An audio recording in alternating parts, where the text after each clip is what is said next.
The pregnancy test trembled in Jasmine Dawson's hands as she stared at the two pink lines that would change everything. After 3 years of marriage to Kendrick Ray, she was finally carrying his child. Her heart raced with pure joy as she imagined his reaction to the news. She had planned this moment with meticulous care. Kendrick's favorite dinner was warming in the oven. Pan-seared salmon from the exclusive seafood market he preferred, paired with the 2010 Chateau Margaux they'd been saving since their honeymoon.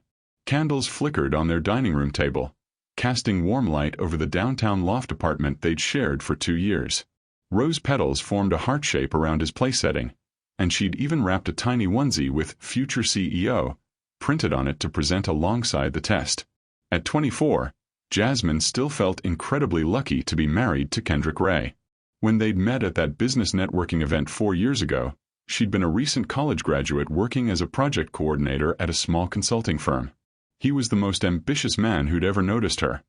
Wharton-educated, CEO of Raycorp Industries, a rapidly growing tech investment company, and devastatingly handsome in his tailored Armani suits. Their whirlwind courtship had felt like a fairy tale. 5-star restaurants, weekend trips to his family's estate in the Hamptons, and a proposal that had literally taken her breath away. Tonight she would tell him they were going to be parents, and their story would reach its perfect conclusion. The sound of Kendrick's key in the lock made her pulse quicken with anticipation. She quickly tucked the pregnancy test behind her back, wanting to savor the moment when she saw joy spread across his handsome face. "Kendrick, honey," she called out, practically vibrating with excitement. "I have the most incredible news to share with you." But the man who walked through the door wasn't the loving husband she expected. Kendrick's 6'2" frame filled the doorway, his expensive Tom Ford suit soaked from the evening rain. But it was his expression that stopped her cold. His dark eyes, usually warm when they looked at her, were now frigid as winter stones. There was something different about him tonight, something cruel and distant she'd never seen before. "Pack your things, Jasmine." His voice was flat, emotionless. "I want you out of here by tomorrow morning." The pregnancy test slipped from Jasmine's numb fingers. It clattered onto the hardwood floor with a sound that seemed to echo in the sudden, devastating silence. "What did you just say?" Her voice came out as barely a whisper. Kendrick stepped over the fallen test without even glancing down. His movements were sharp and deliberate as he loosened his silk tie, the navy one she'd given him for their 2nd anniversary. "You heard me perfectly well, Jasmine. This charade is over. I'm done pretending, and I'm definitely done with you." Jasmine's legs felt unsteady beneath her.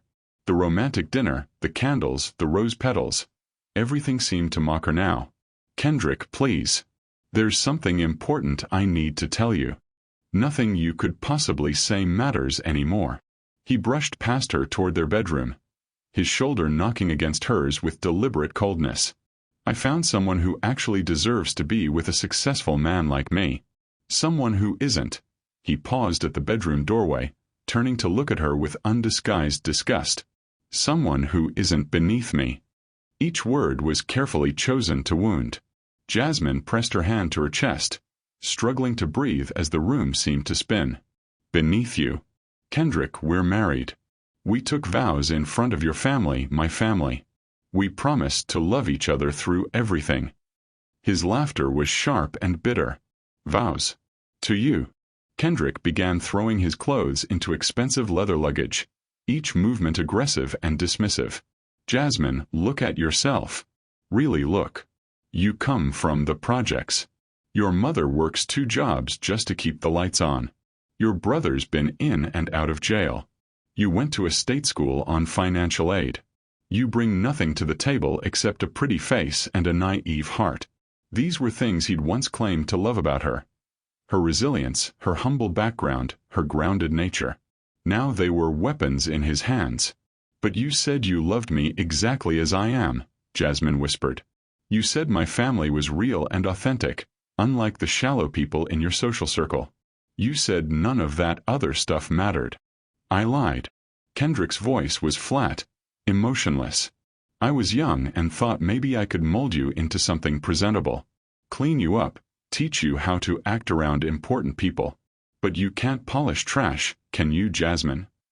Jasmine sank onto their king-sized bed, The bed where they'd made love just 3 nights ago, where he'd whispered promises about their future together. How can you say these things to me? This isn't you, Kendrick. This isn't the man I fell in love with. This is exactly who I am. Kendrick spun around, his face twisted with something that looked like hatred. I'm being honest for the first time in this entire relationship. You want to know what's cruel? Being trapped with someone who will never be good enough. Having to pretend that you belong in my world when everyone at the country club whispers about how I married down. Do you know what my business partners call you behind your back? Kendrick's charity case. Summoning every ounce of courage she had left, Jasmine picked up the pregnancy test from the floor with shaking hands. Maybe this would change everything. Maybe when he knew about the baby, the man she'd fallen in love with would return. I'm pregnant, Kendrick. We're going to have a baby. Kendrick stopped packing. For one brief, desperate moment, Jasmine thought she saw something flicker in his eyes. Surprise, maybe even a hint of the man she'd married. But when he spoke, his voice was even colder than before. Not my problem. The words hit her like a physical blow. What do you mean, not your problem? This is your child. Our child. My child. Kendrick's laugh was vicious, cutting. With you. I seriously doubt it's even mine. You probably got knocked up by some guy from your old neighborhood and now you're trying to pin it on me. Trying to trap me with a baby so you can live off my money for the rest of your worthless life. The accusation was so shocking, so completely unfounded, that Jasmine couldn't even respond. She stared at the stranger wearing her husband's face, wondering when everything had gone so horribly wrong. But even if it is mine, Kendrick continued, zipping up his suitcase with violent force, I don't want it. I don't want any reminder of the biggest mistake I ever made. Marrying you. Jasmine doubled over as if he'd punched her in the stomach. Her free hand moved instinctively to protect her still flat belly. Please, she whispered through her tears. Please don't do this. We can work through this. I love you so much. Your love means nothing to me. Kendrick grabbed his suitcase and headed for the door, not even looking back at her crumpled form. My lawyer will be in touch about the divorce. Don't even think about trying to contact me. Don't ask for money. Don't ask for anything. You're nothing to me now, Jasmine. You always were nothing and you always will be nothing. The door slammed shut with such force that their wedding picture fell from the wall, the glass shattering across the floor in 1,000 glittering pieces. Jasmine collapsed beside the broken frame, clutching the pregnancy test to her chest as sobs racked her body. Outside, thunder rolled across the sky, and the rain grew heavier. The candles still flickered on the dining table, and the heart made of rose petals remained untouched, a mocking reminder of dreams that had just been destroyed. As Jasmine knelt among the shattered glass of their wedding photo, holding the proof of new life in her hands, she had no idea that this moment of complete devastation would become the foundation for a transformation that would make Kendrick's cruelty the biggest mistake of his life. Kendrick stopped at the front door. For a moment, just a moment, Jasmine thought she saw something flicker across his face. Regret, maybe. Or shame. But when he turned back to her, his expression was carved from stone. You signed a prenup, remember? That ironclad document my lawyers drew up before the wedding? The one you barely read because you were so excited to marry me. His smile was cruel. It's very clear. In the event of divorce, you get nothing. No alimony. No property. Nothing. And there's a paternity clause. If you try to claim that baby is mine, we'll do a DNA test. But here's the thing, Jasmine, even if it is mine, I don't want it. I don't want anything that came from you. How can you be so heartless? Jasmine's voice broke. This is your child. Your flesh and blood. No. Kendrick opened the door, cold November air rushing into the apartment. It's a mistake. Just like this marriage. Just like you. My lawyer will contact you about the divorce proceedings. I want this done quickly and quietly. Don't make a scene. Don't try to contact me. Don't show up at my office or my parents' house. If you do, I'll get a restraining order. Kendrick, please. Be out by tomorrow morning. The lease is in my name. Everything here is mine. Take your clothes and whatever worthless trinkets you brought into this marriage and go back where you belong." He paused in the doorway, silhouetted against the hallway light. "I'm getting married in a year, Jasmine. To someone who actually matters. Someone worthy of standing beside me. Try not to embarrass yourself by showing up." The door closed with a finality that echoed through the empty apartment. Jasmine stood frozen, listening to his footsteps fade down the hallway, listening to the elevator chime, listening to the sound of her life falling apart. She sank to the floor beside the dining table, her hand instinctively moving to her stomach where their child grew, unaware that their father had just denied their existence. The candles had finally burned out, leaving trails of smoke curling toward the ceiling. The wine sat unopened. The tiny onesie she'd wrapped so carefully still sat in its box, the bow perfect and untouched. Outside, the city hummed with life. People laughing, loving, living. While inside this penthouse apartment that had never really been hers, Jasmine Dawson learned what it felt like to be nothing. The fluorescent lights in the women's shelter buzzed constantly, a sound that had become the soundtrack to Jasmine's new life. She lay on the narrow cot in the communal sleeping area, one hand pressed to her mouth to stifle the wave of nausea that hit her every morning at exactly 5:30. Morning sickness, the clinic nurse had called it, though Jasmine thought that was a cruel joke since it lasted all day and most of the night. 3 months pregnant, and her body was changing in ways that terrified her. Her jeans no longer buttoned. Her breasts ached. And the exhaustion, the bone-deep, soul-crushing exhaustion, made every movement feel like wading through cement. She checked the time on the cracked cell phone she'd managed to keep when everything else was taken away. 4:45 in the morning. 15 minutes before she had to be on the bus to her cleaning job at the Meridian office complex downtown. If she was late again, they'd fire her. And she couldn't afford to lose this job. She couldn't afford to lose any of her jobs. Jasmine pulled herself upright, ignoring the protests of her body. Around her, other women slept, or pretended to sleep. Sarah, the former teacher who'd fled an abusive husband. Keisha, barely 18, with a baby that cried through the nights. Mrs. Chen, who was 72 and had nowhere else to go. This was Jasmine's world now. These broken, desperate women were her neighbors. In the shared bathroom, she splashed cold water on her face and stared at the stranger in the mirror. Dark circles ringed her eyes. Her cheekbones were sharp. Too sharp. She'd lost weight despite being pregnant because she could only afford to eat once, maybe twice a day. The shelter provided breakfast, but she was always gone before it was served, rushing to catch the first bus that would get her to work on time. The November air bit through her thin jacket as she waited at the bus stop. She'd sold her winter coat 2 weeks ago for $65 when the shelter required a deposit for her cot. $65 for a coat that had cost $400. But beggars couldn't be choosers. That's what the pawnshop owner had told her, his eyes sliding over her body in a way that made her skin crawl. The office building was a towering monument to the success Jasmine had once thought would be hers. She entered through the service entrance, past the gleaming lobby where well-dressed people would arrive in a few hours to jobs that paid them in a day what she made in a week. Her supervisor, a hard-faced woman named Gloria, barely looked up when Jasmine clocked in. "You're on floors 15 through 22 tonight," Gloria said, handing her a cart loaded with cleaning supplies. And Jasmine, "No sitting down.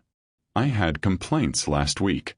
Jasmine wanted to explain that she'd sat down because she'd been dizzy, that growing a human being while living on crackers and tap water made standing for 8 hours nearly impossible.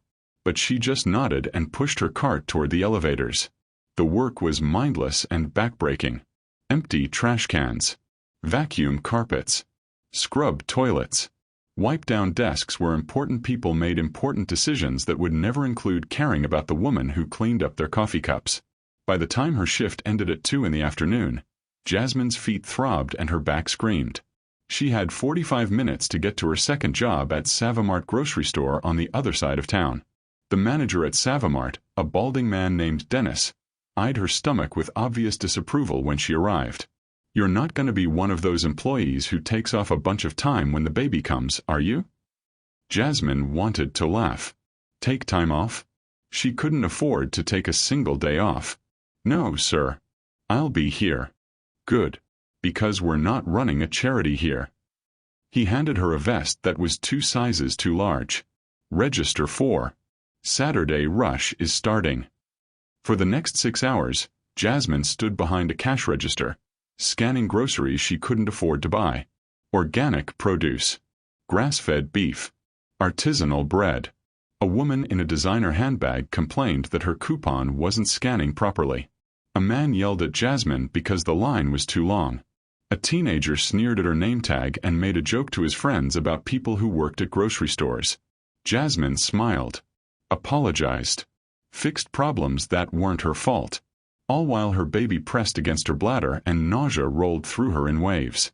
When her shift finally ended at 9, she sat in the break room and pulled out her laptop. The one thing she'd refused to sell, even when she was desperate. She had 3 hours of data entry work to complete for an online company that paid $8 an hour. The work was tedious, transcribing audio files and entering information into spreadsheets. But it was money. Every penny mattered. She worked until midnight, her eyes burning with fatigue, then caught the last bus back to the shelter. The streets were dangerous this time of night, and she clutched her purse close to her body, aware of every shadow, every footstep behind her. Tuesday morning, Jasmine sat in the waiting room at the Department of Social Services, a number clutched in her hand. She'd been waiting for 3 hours. Her cleaning shift started in 2 hours, and she'd already called in to say she'd be late. She couldn't afford to be late, but she also couldn't afford to miss this appointment. When her number was finally called, she followed a bored-looking caseworker to a small cubicle that smelled like stale coffee and defeat. Name. The woman didn't look up from her computer. Jasmine Dawson. Employment status. I work 3 jobs: cleaning, retail, and data entry. The woman's eyebrows rose slightly. 3 jobs and you're applying for assistance? Jasmine felt heat rise to her cheeks. I'm pregnant, and none of the jobs offer health insurance or enough hours for benefits. I need help with medical expenses. Father's information? He's not in the picture. I need his name, address, and social security number. We have to pursue child support. Jasmine thought of Kendrick, of his cruel smile, of his promise that she would get nothing. He's denying paternity. He wants nothing to do with the baby. The caseworker sighed heavily, as if Jasmine's situation was a personal inconvenience. We still need his information. If he's the father, he's financially responsible whether he wants to be or not. For the next hour, Jasmine answered invasive questions about her finances, her living situation, her relationship history. She provided bank statements showing her pitiful balance, pay stubs that proved she was working herself to exhaustion for poverty wages, documentation from the shelter confirming she was homeless.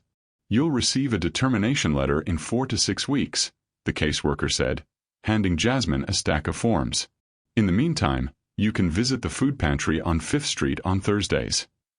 4 to 6 weeks. Jasmine would be 5 months pregnant by then. She stood on shaking legs and walked out of the office, past dozens of other people waiting with their numbers, their desperate faces mirrors of her own. That night, lying on her cot in the shelter while someone's baby cried and someone else argued on the phone, Jasmine placed her hand on her growing belly and felt the first flutter of movement. Tiny, delicate, unmistakable. Her baby. Fighting to live despite everything. I'm sorry, she whispered into the darkness. I'm so sorry this is all I have to give you right now. But I promise you, little one. I promise this isn't forever. Somehow, I'm going to find a way out of this. Somehow, we're going to make it. The baby kicked again, as if in answer, and Jasmine closed her eyes against the tears that wouldn't stop falling. The pain hit Jasmine like lightning while she was on her hands and knees scrubbing the executive bathroom on the 18th floor of the Meridian building. It started low in her back, a pressure that had been building all evening, then suddenly twisted around to her abdomen with such force that she gasped and dropped her scrub brush into the toilet bowl. 7 months. She was only 7 months pregnant. This wasn't supposed to be happening yet. No, she whispered, bracing herself against the marble sink. Please, not yet. Please. But her body wasn't listening. Another contraction seized her, stronger than the first, and she felt wetness spreading down her legs. Her water had broken. Right there in the pristine executive bathroom that probably cost more to design than she'd earn in 5 years. Jasmine fumbled for her phone with shaking hands, nearly dropping it twice before managing to dial. The shelter didn't have a main number, but she had the cell phone of Sister Margaret, the nun who ran the evening shift. "Sister, it's Jasmine. Something's wrong. The baby, I think the baby's coming." "Where are you, child?" "The Meridian Building. 18th floor." "I'm working." Another contraction cut off her words, and she doubled over, biting back a scream. "I'm calling an ambulance. Stay on the line with me, Jasmine. Don't hang up." The paramedics found her 20 minutes later, curled on the bathroom floor, her cleaning uniform soaked with amniotic fluid and sweat. A young EMT with kind eyes helped her onto a gurney while his partner radioed ahead to County General. "How far along are you?" he asked, checking her vital signs. 30 weeks, Jasmine gasped between contractions. "Maybe 31. I haven't been able to afford regular checkups." Something shifted in his expression. Understanding, maybe. Or pity. She was too far gone to care which. The ride to County General was a blur of sirens and fluorescent lights and pain unlike anything Jasmine had ever imagined. The contractions were coming faster now, each one cresting higher than the last, leaving her breathless and terrified. Sister Margaret met them at the emergency room entrance. Her weathered face creased with worry. She took Jasmine's hand and held it tight as they wheeled her through hallways that smelled of disinfectant and desperation. County General was chaos. Gunshot victims shouting in Spanish. A woman screaming about her stolen medication. Children crying. Nurses running. The emergency room looked like a war zone, and Jasmine was just one more casualty. "We need a delivery room," the paramedic called out. A harried nurse looked up from her computer screen, took in Jasmine's condition, and sighed. "We're packed. You'll have to wait. She's in active labor. 7 months pregnant. Water broke 30 minutes ago. Get her to triage. We'll find space when we find space." Sister Margaret's voice cut through the chaos like a blade. "This young woman is about to have a baby on your floor. I suggest you find her a delivery room right now, or I will call every news station in the city and tell them County General left a homeless pregnant woman to give birth in a hallway." The nurse's eyes narrowed, but she picked up the phone. "Prep Delivery Room 3. Incoming premature labor." The delivery room was small and sterile, with equipment that looked outdated and a faint stain on the ceiling that Jasmine tried not to think about. But there was a bed, and there was a doctor, a young resident named Dr. Patel who looked almost as exhausted as Jasmine felt. "Okay, Jasmine," she said, snapping on gloves. "Let's see what we're dealing with here." The examination was quick and professional. Dr. Patel's face remained neutral, but Jasmine saw her exchange a glance with the nurse. "What?" Jasmine asked, fear spiking through the pain. "What's wrong?" "Nothing's wrong," Dr. Patel said carefully. "But you're having twins. Did you know you were carrying twins?" The room tilted. Twins. 2 babies.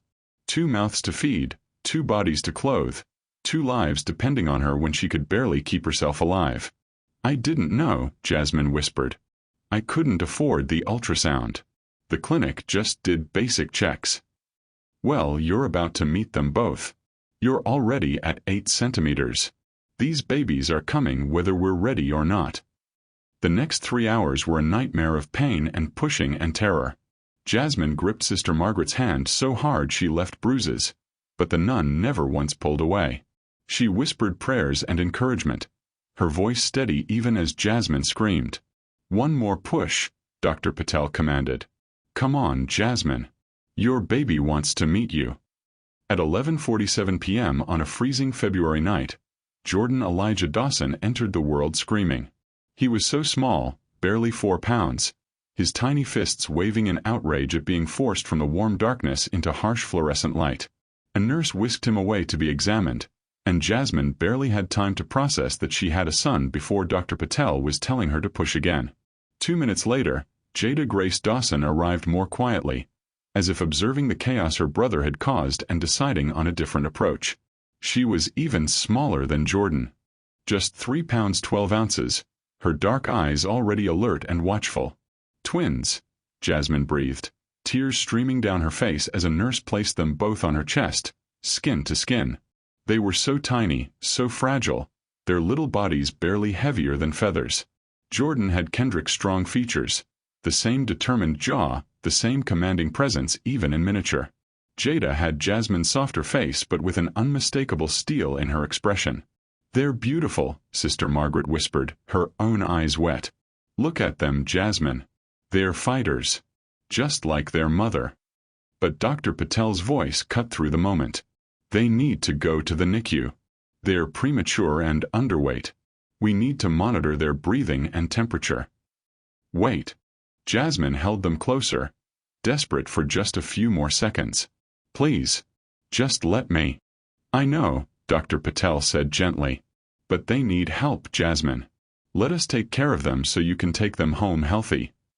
The nurses lifted Jordan and Jada from her arms, and Jasmine felt like her heart was being torn from her chest. She watched them place her babies in plastic incubators, attaching wires and tubes to their tiny bodies, and she wanted to scream at the unfairness of it all.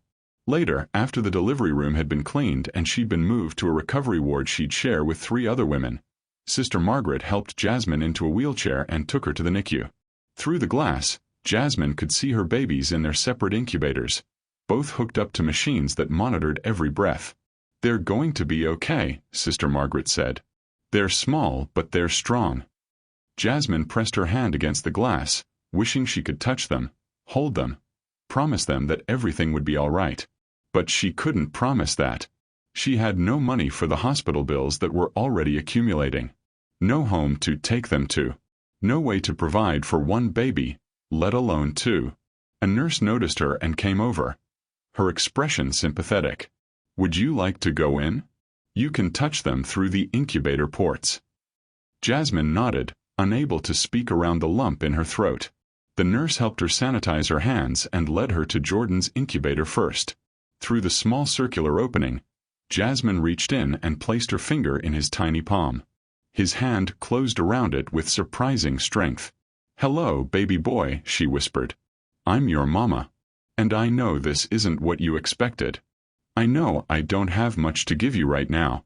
But I promise you, Jordan, I promise you'll never know hunger. You'll never know shame. You're going to have everything I didn't. Opportunity, education, respect. I don't know how yet, but I'm going to make sure you and your sister have the world." She moved to Jada's incubator and repeated the gesture. Jada's tiny fingers wrapped around hers, and Jasmine felt something shift deep inside her chest. Not breaking this time, but hardening, strengthening. These babies needed her to be more than she'd ever been before. "You're going to be okay," she whispered to both of them, though she wasn't sure if she was trying to convince them or herself. "We're all going to be okay." Somehow. Outside the NICU windows, snow had begun to fall, covering the city in white. And inside, in the incubators that held her entire world, Jordan and Jada slept peacefully, unaware that their mother had just made them a promise that would change all their lives forever. Before we get into the next part of the story, please let me know in the comments where you're watching from. Hit subscribe if you re-hooked in and ready to enjoy the next part of the story. Because more beautiful stories will be shared and I don't want you to miss it for anything. Thanks for watching, subscribe and stay tuned.